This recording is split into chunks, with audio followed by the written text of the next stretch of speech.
2026 தேர்தலில் அதிமுக பாஜக கூட்டணி அதிகாரப்பூர்வ அறிவிப்பு. திமுக துணை பொதுச் செயலாளராக MP திருச்சி சிவா நியமனம். முருகனின் 3ஆம் படை வீடான பழனியில் பங்குனி தேரோட்டம் சிறப்பாக நடைபெற்றது. அண்ணாமலைக்கு தேசிய அளவில் பதவி. மத்திய அமைச்சர் அமித்ஷா அறிவிப்பு. ஆபாசமாக பேசிய அமைச்சர் பொன்முடி பதவி நீக்கம். பாஜகவின் புதிய மாநில தலைவராக நயினார் நாகேந்திரன் நியமனம். ஹைதராபாத்தில் இன்று இரவு 7:30 மணிக்கு IPL போட்டி. திருப்பூரில் நம்பர் 1 டாக்ஸி ஓகே டாக்ஸி.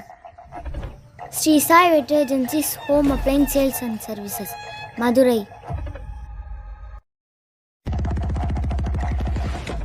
பரபரப்பான விற்பனையில் நியூஸ் மாஸ்டர் காலை இதழ். Subscribe now YouTube channel.